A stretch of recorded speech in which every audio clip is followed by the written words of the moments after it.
بسم اللہ الرحمن الرحیم۔ گمنام ایرو کے معزز ناظرین، السلام علیکم۔ آئیے چلتے ہیں کہانی کی طرف۔ اس طرح وہ تیز رفتاری سے مجسمہ آزادی کے قریب سے گزرتا ہوا جنوب کی سمت جانے لگا۔ ثنا نے اس سے کہا تھا کہ بھائی جان آ رہے ہیں، وہ آگے نہ جائے، لہٰذا ناصرہ بوٹ کا انجن بند کر کے اس کا انتظار کر رہی تھی، لیکن اسے دور سے دیکھتے ہی چونک گئی۔ اسے پارس نظر آ رہا تھا۔ اس نے فوراً انجن کو سٹارٹ کر کے اپنا پستول نکال کر قریب آنے والے کو نشانے پر لیا۔ پورس نے کہا، ناصرہ میں ہوں، کیپ ڈاؤن یور پسٹل، دیکھو گولی نہ چلانا۔ پورس نے جو ہیٹ اور اوور کوٹ پہنا تھا وہاں عام طور پر کئی لوگ پہنتے تھے، پارس بھی پہن کر اسے دھوکہ دینے کے لیے آ سکتا تھا، بلکہ اس کا ذہن چیخ کر کہہ رہا تھا کہ دشمن اس کا پورس بن کر آ گیا ہے۔ اس نے ٹریگر کو دبا کر ایک فائر کیا، نشانہ چوک گیا۔ وہ اپنی بوٹ کو واپس موڑتے ہوئے چیخنے لگی، ہیلپ، مجھے قتل کرنا چاہتا ہے۔ وہاں بے شمار بوٹس میں سیر کرنے والے ایک فائر ہوتے ہی چیخنے چلانے لگے۔ پورس نے فون کے ذریعے ثنا سے کہنا چاہا کہ وہ ناصرہ کو سمجھائے اس کے قریب پارس نہیں، پورس آ رہا ہے، لیکن موبائل فون اوور کوٹ کی جیب میں نہیں تھا۔ اسے یاد آیا کہ وہ ساحل پر ایک عمر رسیدہ خاتون سے ٹکرایا تھا۔ وہ ٹکر جان بوجھ کر ہوئی تھی یا محض اتفاق سے ہوئی تھی؟ فون وہیں رہ گیا ہوگا۔ وہ اپنے بوٹ کو موڑ کر ناصرہ کو آواز دینے لگا تو اس نے تیزی سے جاتے جاتے دوسری گولی چلائی۔ تیز رفتاری کے باعث نشانہ چوک رہا تھا۔ پورس نے سوچا، یہ مجھے پارس سمجھ کر خوفزدہ ہے۔ دانش مندی یہ ہے کہ اس کا تعاقب نہ کیا جائے، دور ہی دور سے اس کی نگرانی کی جائے۔ اس نے بوٹ کی رفتار سست کر لی۔ وہاں انتظامیہ کی طرف سے کئی بوٹس پولیس والوں کے لیے مخصوص تھیں۔ جب انہوں نے ناصرہ کو دوبارہ بوٹ پر فائر کرتے ہوئے دیکھا تو دور سے پورس کو اپنی گن پوائنٹس پر لیتے ہوئے قریب آ گئے اور اسے للکارا، خبردار خبردار، انجن بند کر دو، اپنے دونوں ہاتھ پیچھے گردن پر رکھو، کوئی ہتھیار نکالنے کی حماقت کرو گے تو گولی مار دی جائے گی۔ اس نے مجبور ہو کر پولیس والوں کے احکامات کی تعمیل کی۔ دو پولیس مین اس کی بوٹ میں آئے، اس کے لباس کو تلاشی لے کر ایک ریوالور نکالا۔ اس ریوالور کا لائسنس نہیں تھا۔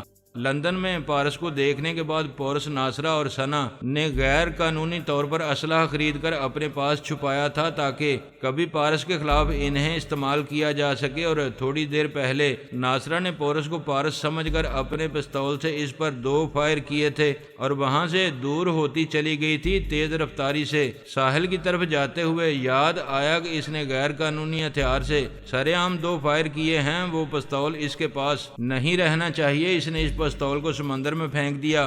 بوٹ سے اتر کر ساحل پر پہنچی۔ وہاں دور فلیٹ ہیٹ اور اوور کوٹ میں پارس کھڑا مسکرا رہا تھا۔ وہ اسے پورس سمجھ کر قریب آ کر اسے لپٹ گئی۔ پارس نے پوچھا، خیریت سے ہو؟ کچھ پریشان لگ رہی ہو؟ وہ بولی، پارس ایک بوٹ میں میرے طرف آ رہا تھا، میں نے پستول سے اس پر 2 فائر کیے، وہ بچ گیا ہے، لیکن میں نے دور سے پلٹ کر دیکھا ہے، پولیس والے اسے گھیر رہے تھے۔ چلو یہاں سے نکل چلو، ڈرو نہیں، پولیس والے اسے نہیں چھوڑیں گے، ہمیں بھی نہیں چھوڑیں گے۔ ہم تینوں کے پاس غیر قانونی اسلحہ ہے، میں نے اپنا پستول سمندر میں پھینک دیا ہے۔ پارس نے کہا، پھر تو ہم پر بھی مصیبت آ سکتی ہے، آؤ چلیں۔ وہ دونوں تیزی سے چلتے ہوئے پارکنگ ایریا میں آئے۔ ناصرہ نے کار کا دروازہ کھول کر اسٹیئرنگ سیٹ پر بیٹھتے ہوئے اسے سٹارٹ کیا۔ پارس نے اس کے برابر بیٹھ کر موبائل فون نکالا۔ ناصرہ نے کن اکھیوں سے دیکھا، وہ اپنے پورس کے فون کو اچھی طرح پہچانتی تھی اور پارس نے پورس ہی کا فون نکالا تھا، ثنا کے نمبر پنچ کر رہا تھا۔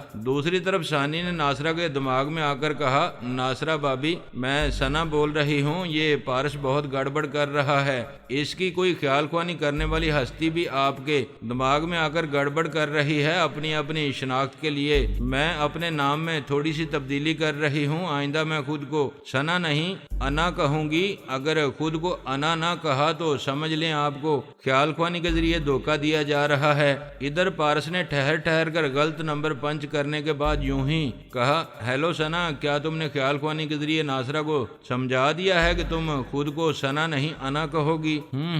شاباش۔ وہ فون بند کر کے ناصرہ سے بولا، کیا ابھی ثنا آئی تھی؟ ناصرہ نے کہا، اب اسے ثنا نہیں انا کہو۔ نہیں ناصرہ، وہ صرف تمہارے دماغ میں آ کر خود کو انا کہے گی، ہم روبرو اسے ثنا ہی کہا کریں گے۔ میرا خیال ہے ہمیں وہ ہوٹل چھوڑ دینا چاہیے. پولیس والے وہاں پہنچ کر معلوم کر سکتے ہیں کہ ہم یہاں فرضی ناموں سے پاسپورٹ بنوا کر آئے ہیں. میں ابھی ثنا سے کہتا ہوں. اس نے اس بار صحیح نمبر پنچ کر کے کہا. ثنا میں تمہاری بھابھی کو لے کر پرل ہوٹل میں جاؤں گا، لیکن اس سے پہلے ہم دونوں اپنے چہروں پر عارضی تبدیلیاں کر لیں گے. تم بھی ایسا ہی کر کے پرل ہوٹل آؤ. وہ ذرا دیر چپ ہوا. ناصرہ کی نظریں بچا کر فون کو بند کر کے بولا، ہاں تمہارا چہرہ بھی تبدیل ہو جائے گا تو ہم تمہیں کیسے پہچانیں گے؟ بڑی معمولی سی بات ہے. تم میرے اور ناصرہ کے دماغ میں اپنا نام انا بتاؤ گی تو آسانی سے تمہیں پہچان لیں گے. ہم اپنے پاسپورٹ پھینک رہے ہیں، تم بھی پھینک دو. سامان کی پرواہ نہ کرو، سب وہیں چھوڑ دو. ہم دوسرا سامان خرید لیں گے. ہاں ہمارے موبائل فون کے ذریعے بھی ہمیں ٹریس کیا جا سکتا ہے. اسے بھی ہوٹل میں چھوڑ دو. پارس نے فون کو آف کر کے کہا، اگر تم پارس سے خوفزدہ ہو کر پستول سے فائر نہ کرتی تو پولیس والوں کی نظروں میں نہ آتی. اب ہمیں اپنے بہت سے پروگراموں میں تبدیلیاں کرنی ہوں گی. فی الحال اپنا موبائل فون پھینک دو. پارس نے پورس کا وہ موبائل فون کار کی کھڑکی سے باہر پھینک دیا. ناصرہ نے بھی یہی کیا. پارس نے کہا، ہم چہرے تبدیل کرنے کے بعد ثنا کی ٹیلی پیتھی کے ذریعے دوسرے سرکاری کاغذات تیار کرائیں گے اور نئے موبائل فون خرید لیں گے.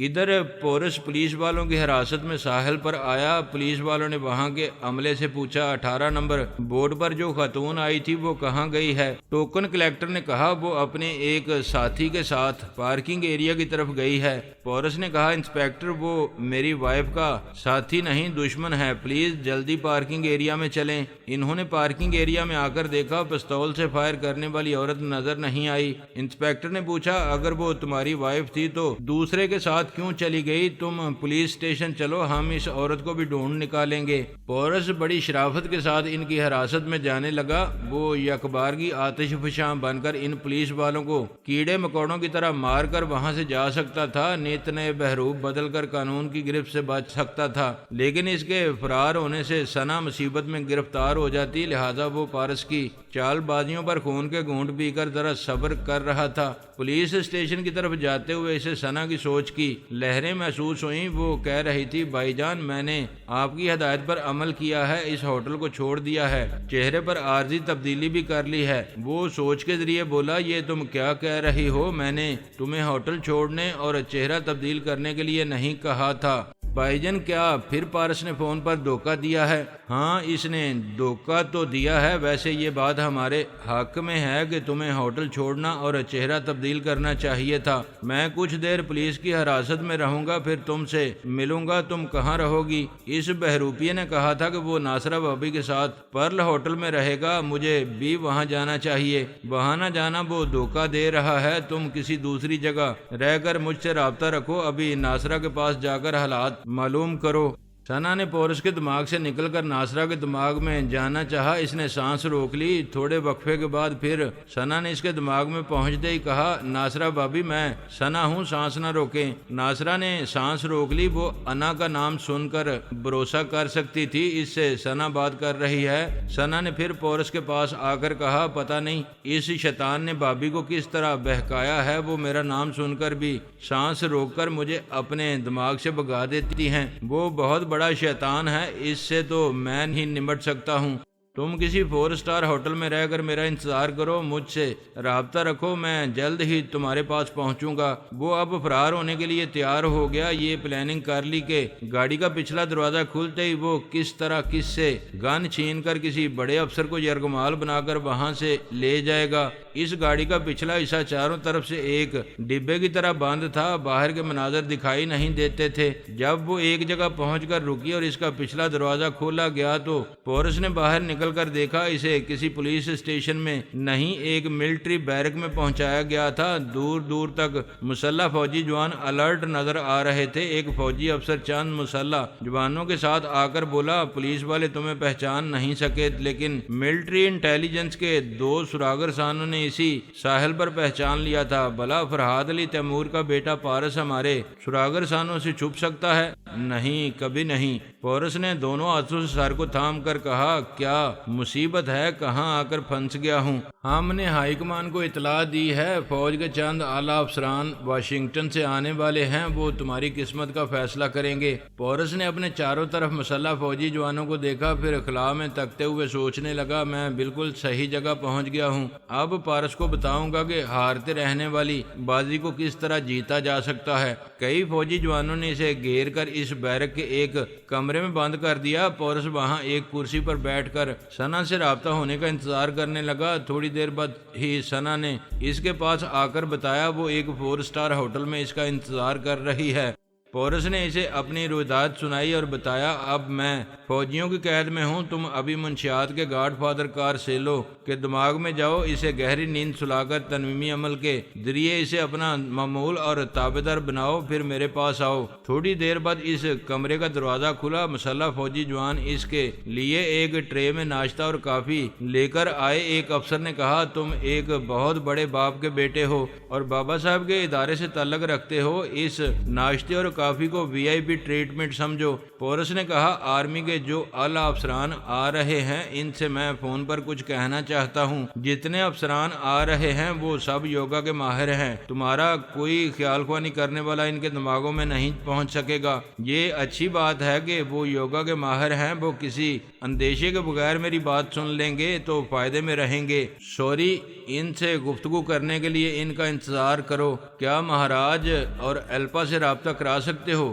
ہم ایسے احمق نہیں ہیں کہ وہ خیال خوانی کرنے والے یہاں آ کر ہنگامے کریں اور تمہیں یہاں سے نکال لے جائیں۔ وہ افسر اپنے جوانوں کے ساتھ باہر گیا۔ اس کمرے کے دروازے کو باہر سے بند کر دیا گیا۔ وہ ناشتہ کرنے اور کافی پیتے وقت سوچنے لگا کہ امریکی حکام اور فوج کے اعلیٰ افسران کی کون کون سی کمزوریوں سے کھیلا جا سکتا ہے۔ جب تک ان کی دکھتی رگوں پر ہاتھ نہ رکھا جائے اسے رہائی نصیب نہیں ہوگی۔ دوسری طرف پارس نے اس کی دکھتی ہوئی رگ پر انگلی رکھی تھی۔ اس کی محبوبہ ناصرہ کو اپنے ساتھ لے گیا تھا۔ اس نے ایک غیر معروف ہوٹل میں کمرہ لیا۔ ناصرہ سے کہا، پارس ہمیں مشہور و معروف ہوٹلوں میں تلاش کرے گا، ہمیں یہاں رہنا چاہیے۔ ثنا کے آتے ہی ہمیں اس شہر سے چلا جانا چاہیے۔ ہم اپنی پلاننگ پر جتنی جلدی عمل کریں اتنا ہی بہتر ہے۔ پارس ان کی پلاننگ کے بارے میں نہیں جانتا تھا۔ اس نے ناصرہ سے پوچھا، تمہیں یاد ہے کہ ہمیں پلاننگ کے کتنے مرحلوں سے گزرنا ہوگا؟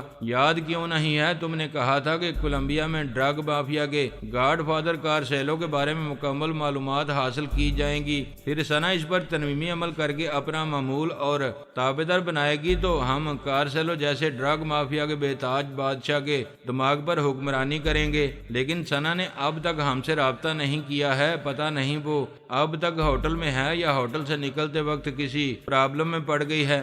ثانی مسلسل پارس کے اندر رہ کر ان کی باتیں سن رہی تھی۔ اس سے پارس نے کہا، ڈرگ مافیا کا گاڈ فادر جرائم کی دنیا میں بے انتہا مقبول ہے، اس کی تصویریں اخبارات میں آتی رہتی ہیں، شاید ناصرہ اس کی آواز اور لب و لہجے کو جانتی ہوگی، تم اس کے چور خیالات پڑھو۔ ثانی نے اس کے دماغ میں آ کر کہا، ناصرہ بابی میں انا ہوں، تم کہاں رہ گئی ہو؟ میں تمہارا انتظار کر رہی ہوں۔ میں پرل ہوٹل گئی تھی، آپ دونوں نظر نہیں آئے، پھر میں نے سوچا اتنے بڑے اور مہنگے ہوٹل میں رہنا مناسب نہیں ہے، پارس یہاں پہنچ سکتا ہے، اس لیے اب میں میریٹ کے ایک کمرے میں آ گئی ہوں۔ یہاں کا ماحول اچھا ہے، سوچتی ہوں کہ یہاں بیٹھ کر گاڈ فادر کارسیلو کے دماغ میں جاؤں اور اطمینان سے اس پر تنویمی عمل کر کے اسے اپنا معمول اور تابعدار بنا لوں۔ اس کے بعد آپ کے اور بھائی جان کے پاس آؤں گی۔ ٹھیک ہے، ہم تمہارا انتظار کریں گے۔ پارس نے ناصرہ سے پوچھا، تم بہت دیر سے خاموش ہو، کیا ثنا تمہارے پاس آئی ہے؟ وہ بولی، ہاں میرے دماغ میں ہے، کہہ رہی ہے پہلے گاڈ فادر کارسیلو کو اپنا تابعدار بنائے گی پھر ہمارے پاس آئے گی۔ اچھی بات ہے، چلو اس کے مصروف رہنے تک ہم ڈائننگ ہال میں چل کر ڈنر کریں۔ ہاں ضرور، میں چینج کر کے آتی ہوں۔ پارس نے جتنی دیر اسے باتوں میں الجھایا اتنی دیر میں ثانی نے ناصرہ کے چور دماغ سے گاڈ فادر کارسیلو کے لب و لہجے کو سن کر یاد کر لیا، پھر اس کے دماغ سے نکل کر کارسیلو کے اندر پہنچی تو اسے ثنا کی آواز سنائی سنائی دی۔ کارسلو شراب کے 2 جام پی کر سو گیا تھا۔ اس کے سیکرٹری اور مشیر اسے بستر پر چھوڑ کر اس کے بیڈ روم کی تمام بتیاں بجھا کر 0 پاور کا ایک بلب آن کر کے چلے گئے تھے۔ وہ نہیں جانتے تھے کہ پورے کولمبیا پر حکمرانی کرنے والا خود نہیں سویا تھا، اسے ٹیلی پیتھی کے ذریعے سلایا گیا تھا اور اب ثنا اس پر تنویمی عمل کر رہی تھی اور ثانی وہاں پہنچ کر خاموشی سے یہ تماشا دیکھ رہی تھی۔ ثنا نے تنویمی عمل مکمل کرتے ہوئے آخر میں کہا، میں حکم دیتی ہوں جو آواز اور لب و لہجہ تمہارے ذہن میں نقش کر رہی ہوں، اسے سنتے ہی اس کے ہر حکم کی تعمیل کرو گے۔ جو حکم تمہاری مرضی اور مزاج کے خلاف ہوگا اس پر بھی بے چون چرا عمل کرو گے۔ گاڈ فادر کارسیلو ٹرانس میں تھا، صحت زدہ تھا۔ اس پر عمل کرنے والی جو کہہ رہی تھی اس بات کو دہرا رہا تھا۔ اس نے ایک معمول اور تابعدار کی طرح کہا، جو آواز اور لب و لہجہ میرے ذہن میں نقش کر رہی ہو اسے سنتے ہی اس کے ہر حکم کی تعمیل کروں گا۔ جو حکم میری مرضی کے خلاف ہوگا اس پر بھی بے چون چرا عمل کروں گا۔ ثنا نے اس کے دماغ میں ایک نئے اجنبی لب و لہجے کو نقش کیا۔ اس کے اپنی اور اپنے باپ جلال پاشا کی آواز اور لب و لہجے کو اس لیے نقش نہیں کیا کہ کبھی پارس کا کوئی خیال خوانی کرنے والا ان کا لب و لہجہ اختیار کر کے گاڈ فادر کارسیلو کے دماغ میں پہنچ سکتا تھا۔ ثنا نے آخر میں حکم دیا کہ جو لب و لہجہ اس کے دماغ میں نقش ہو چکا ہے وہ صرف اسی کا معمول اور تابعدار رہے گا، باقی آواز اور لب و لہجوں کی لہروں کو اپنے دماغ میں محسوس کیا کرے گا اور دماغ کو حساس رکھنے کے لیے آئندہ کبھی شراب یا کوئی بھی نشہ استعمال نہیں کرے گا۔ گاڈ فادر کارسیلو جو عالمی مارکیٹ میں منشیات کا سب سے بڑا اور طاقتور تاجر تھا، ساری دنیا والوں کے لیے نشہ سپلائی کیا کرتا تھا۔ اس نے ایک تابعدار کی حیثیت سے وعدہ کیا کہ کبھی کسی نشے کو ہاتھ بھی نہیں لگائے گا۔ ثنا نے تنویمی عمل کو ہر پہلو سے مکمل کیا، پھر اسے تنویمی نیند سونے کے لیے چھوڑ کر چلی گئی۔ ثانی موجود تھی، اس نے ثنا کے تنویمی عمل میں کوئی گڑبڑ نہیں کی۔ وہ پارس کے پاس واپس آ گئی۔ وہ ایک عالی شان ہوٹل کے سویٹ میں تھی۔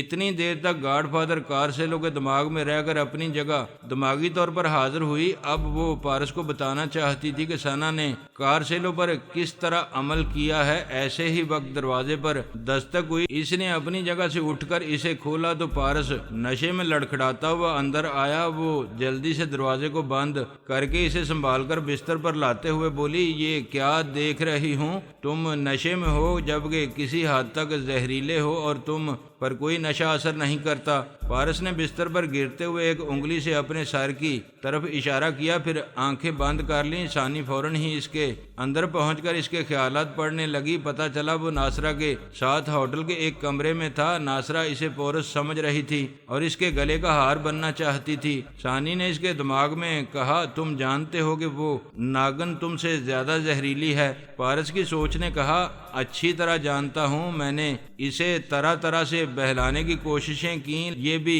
کہا کہ سفر کے دوران میں جب ہمارا دماغ ذرا کمزور ہو جاتا ہے اور جذبات سے مغلوب ہوتا ہے تو ایسے وقت دشمن میرے دماغ میں آ کر ہم دونوں کو نقصان پہنچا سکتے ہیں۔ ناصرہ نے اس سے کہا تھا، میں تمہاری بات مانتی ہوں، ہمیں جذبات سے مغلوب نہیں ہونا چاہیے، لیکن تم میرے ہونٹوں کو تو چوم سکتے ہو، اس کے بعد میں اور کچھ نہیں چاہوں گی۔ اسے ٹالنے کے لیے میں نے اس کی فرمائش پوری کی تو پہلے محسوس ہوا کہ میں اپنے بھولے ہوئے زہر سے متعارف ہو رہا ہوں۔ دنیا کا آخری نشہ زہر ہے، انسان اس کی مدہوشی کو برداشت نہیں کر پاتا اور مر جاتا ہے، لیکن میں نے برداشت کرتے ہوئے محسوس کیا کہ وہ مجھ سے زیادہ زہریلی ہے، مجھ پر غالب آئے گی تو میں موت کی حد تک مدہوش ہو سکتا ہوں۔